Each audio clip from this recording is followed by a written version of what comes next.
Hi friends, मैं Pankaj Kumar Singh genius coaching centre के official YouTube channel में आप सभी का स्वागत करता हूं। आज हम लोग फिजिक्स और केमिस्ट्री के 60 अति महत्वपूर्ण क्वेश्चनों को देखेंगे और चलते हैं, हम लोग शुरू करते हैं। सबसे पहला क्वेश्चन है, वायु में प्रकाश की चाल 3 × 10⁸ मीटर प्रति सेकेंड है, तो 1.5 अपवर्तनांक वाले माध्यम में प्रकाश की चाल होगी। तो प्रकाश की चाल आप निकाल लेंगे 1.5 से भाग दे करके, तो हो जाएगा 2 × 10⁸ मीटर प्रति सेकेंड। ऑप्शन नंबर बी सही है। तो आगे बढ़ते हैं और क्वेश्चन नंबर 2 देखते हैं। यदि वायु के सापेक्ष कांच का अपवर्तनांक 1.5 है, तो कांच के सापेक्ष वायु का अपवर्तनांक होगा। तो यह अपवर्तनांक 1/1.5 के बराबर होगा, जो सॉल्व करने पर 2/3 आएगा। ऑप्शन नंबर बी सही है। आगे चलते हैं, क्वेश्चन नंबर 3 देखते हैं। जब एक दंड चुंबक का उत्तरी ध्रुव दक्षिण की ओर निर्देशित होता है तथा दक्षिणी ध्रुव उत्तर की ओर निर्देशित होता है, तब उदासीन बिंदु होगा। तब उदासीन बिंदु चुंबकीय अक्ष पर होगा। ऑप्शन नंबर ए सही है। आगे चलते हैं और क्वेश्चन नंबर 4 देखते हैं। एक 60 वाट के बल्ब में 0.5 एम्पियर की धारा बहती है। 1 घंटे में इसमें गुजरने वाला कुल आवेश होगा। तो कुल आवेश Q बराबर IT होता है, और यहाँ 1 घंटे दिया है, तो 1 घंटे का अर्थ है 3600 सेकेंड। तो कुल आवेश Q बराबर 0.5 एम्पियर गुणे 3600, और यह सॉल्व करने पर 1800 कूलम्ब आएगा। ऑप्शन नंबर डी सही है। आगे चलते हैं और क्वेश्चन नंबर 5 देखते हैं, क्या लिखा हुआ है। जब एक प्रकाश की किरण की आवृत्ति 6 × 10⁻14 हर्ट्ज है, जब यह 1.5 अपवर्तनांक के माध्यम से संचरण करती है, तो इसकी आवृत्ति होगी। तो इसकी आवृत्ति में कोई बदलाव नहीं होता है। जैसा कि हम लोग जानते हैं, प्रकाश जब एक माध्यम से दूसरे माध्यम में गमन करता है, तो उसका चाल और तरंगदैर्घ्य बदल जाता है, लेकिन आवृत्ति नहीं बदलती है। तो इसकी आवृत्ति 6 × 10⁻14 हर्ट्ज होगा। ऑप्शन नंबर ए सही है। आगे चलते हैं, क्वेश्चन नंबर 6 देखते हैं।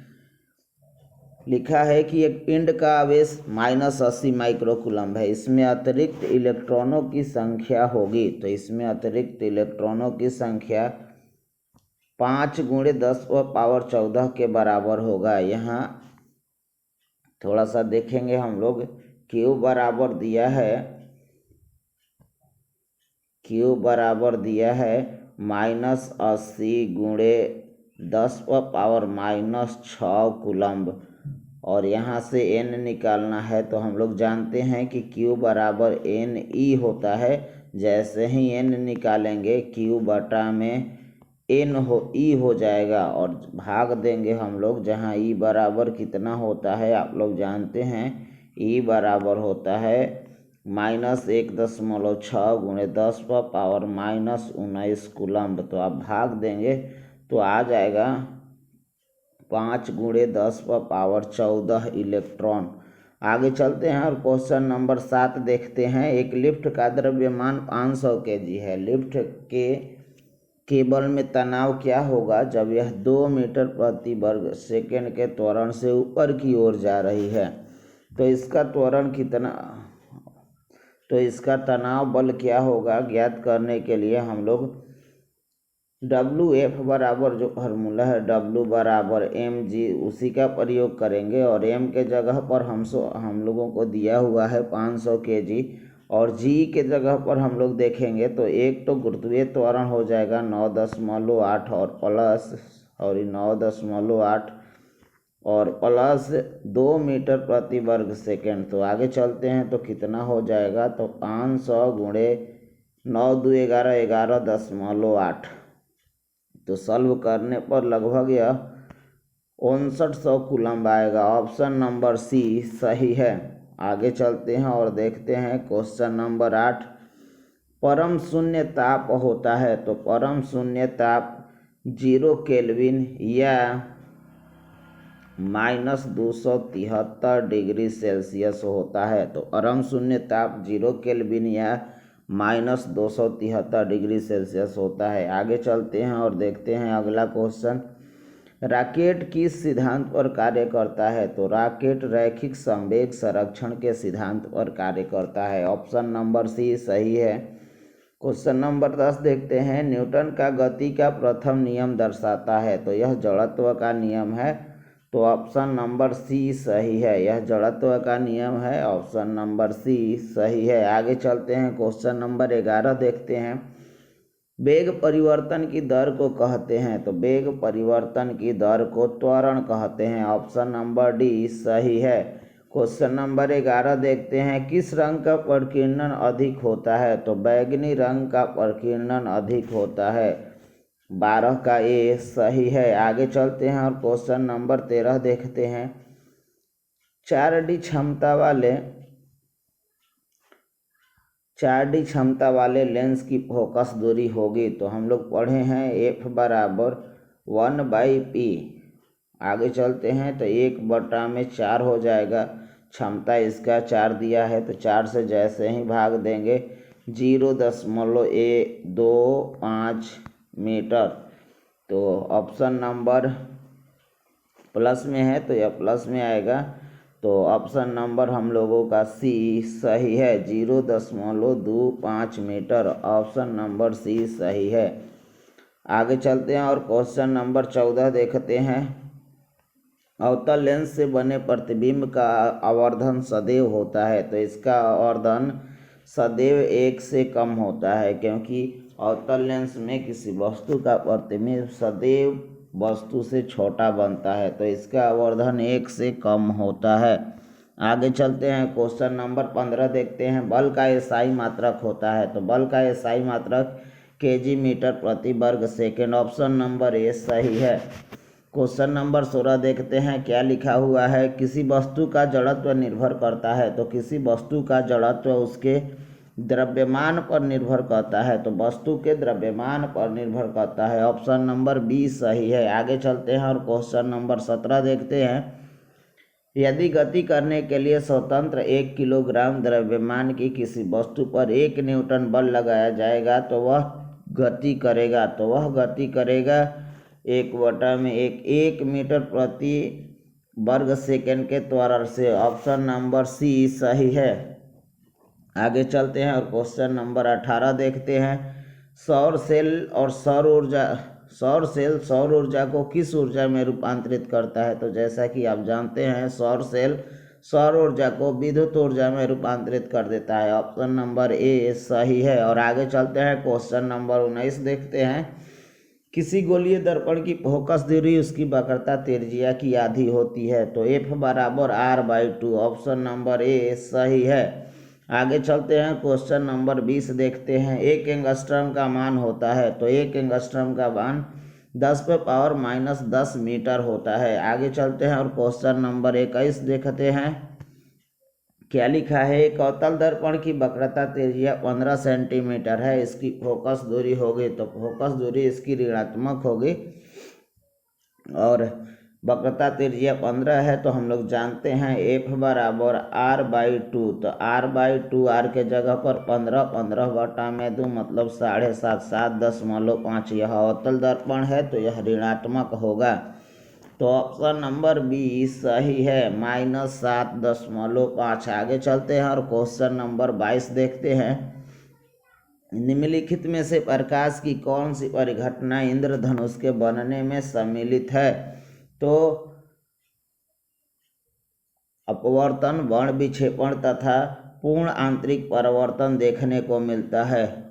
इंद्रधनुष बनने की घटना में अपवर्तन, वर्ण विक्षेपण तथा पूर्ण आंतरिक परावर्तन देखने को मिलता है। आगे चलते हैं और क्वेश्चन नंबर 23 देखते हैं।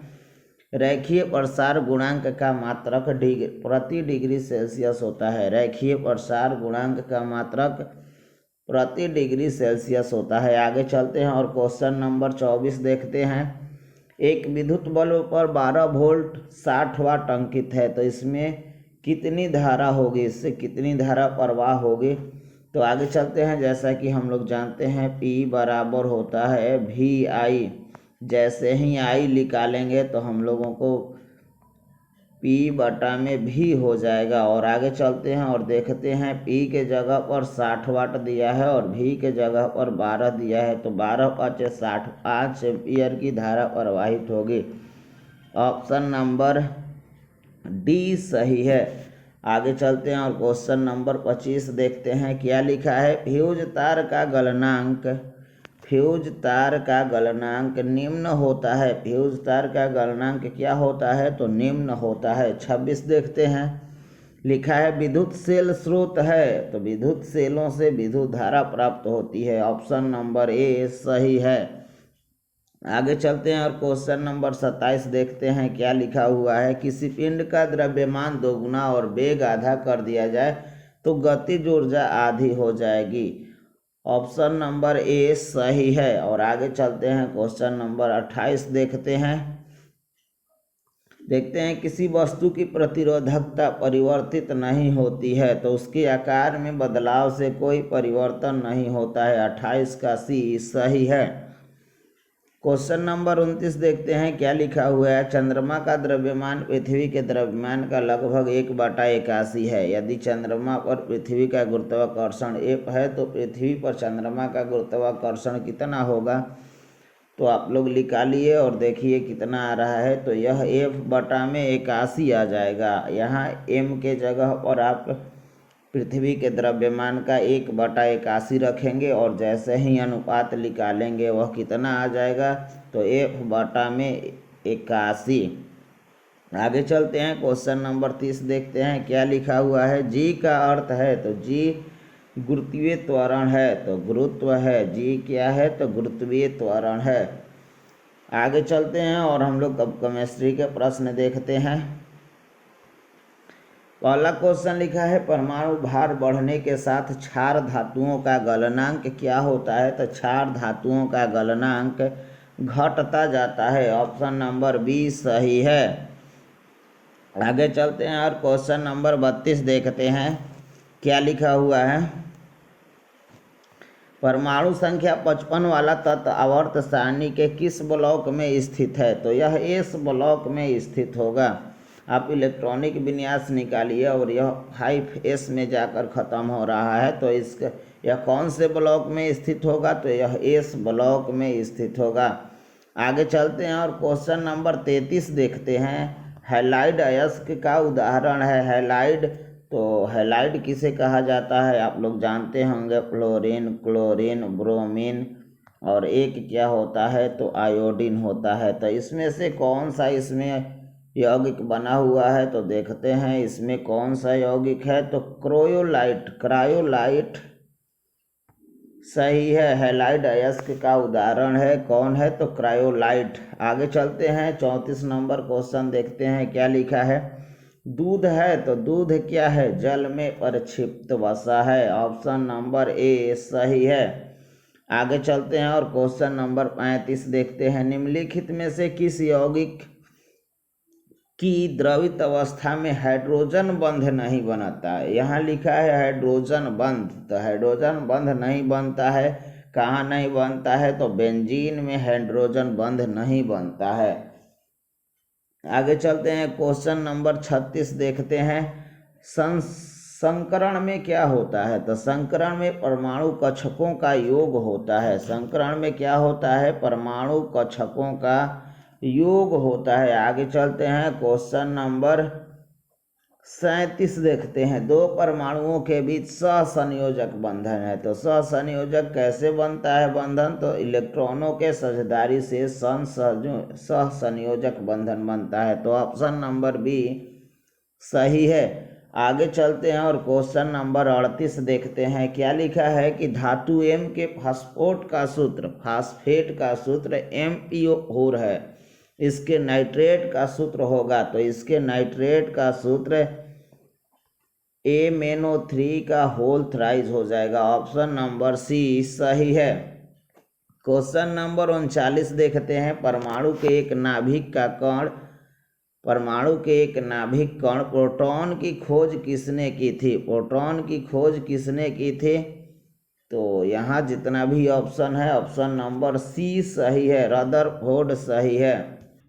आप लोग एक और बात का ध्यान रखेंगे कि परमाणु के नाभिक के कण प्रोटॉन के खोज में गोल्डस्टीन का भी नाम आता है। तो यदि गोल्डस्टीन का भी नाम कहीं दिया हुआ है तो आप लोग गोल्डस्टीन का नाम टिक करेंगे। आगे चलते हैं और क्वेश्चन नंबर 40 देखते हैं।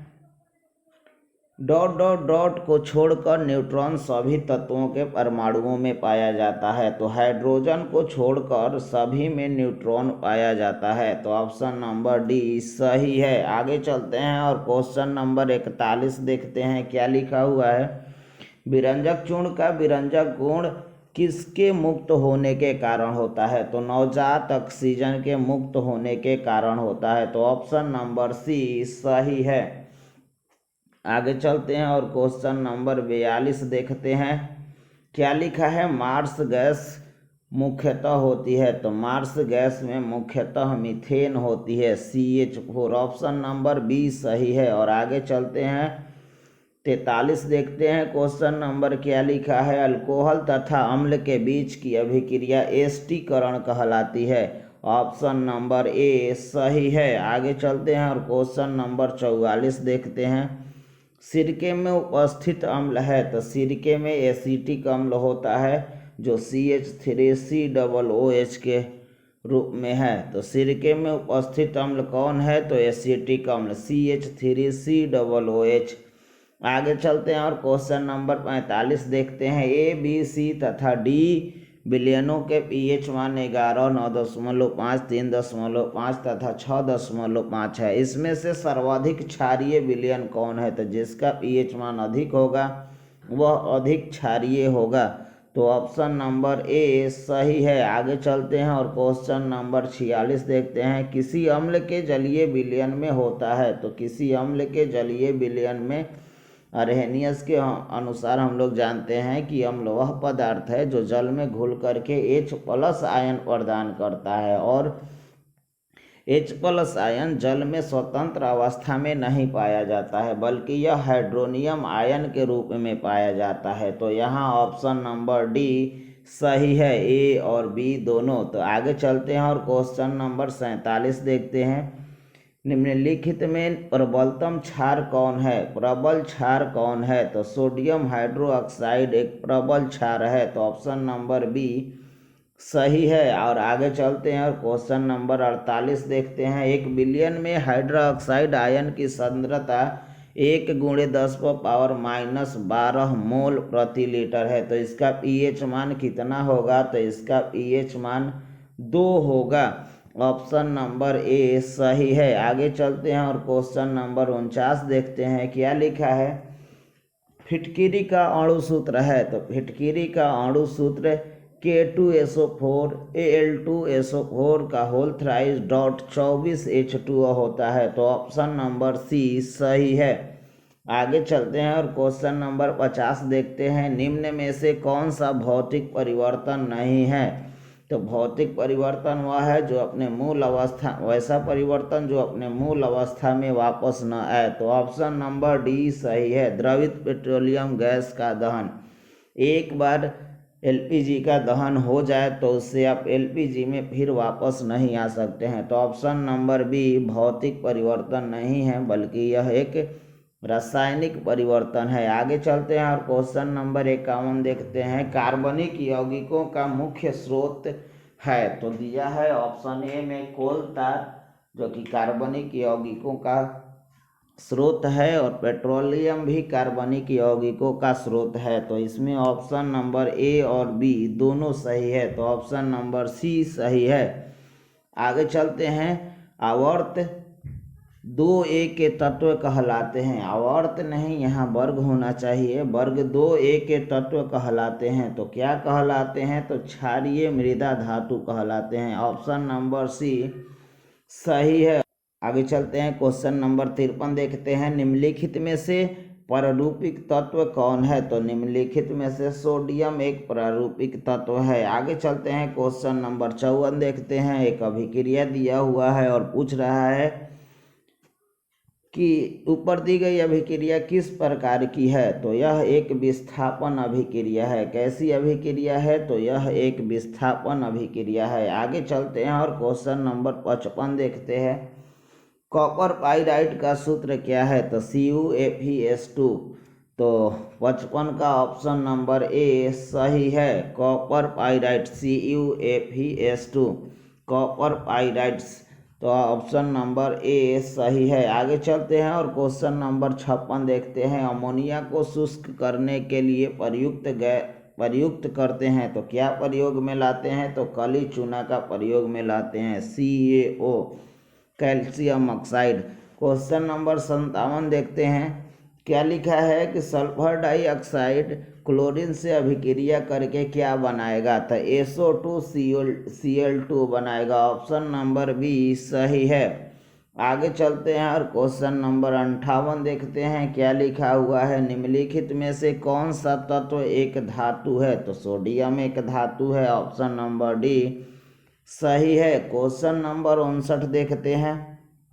क्या लिखा हुआ है, अम्ल तथा क्षार की परस्पर अभिक्रिया को क्या कहते हैं, तो अम्ल और क्षार के परस्पर अभिक्रिया को उदासीनीकरण कहते हैं।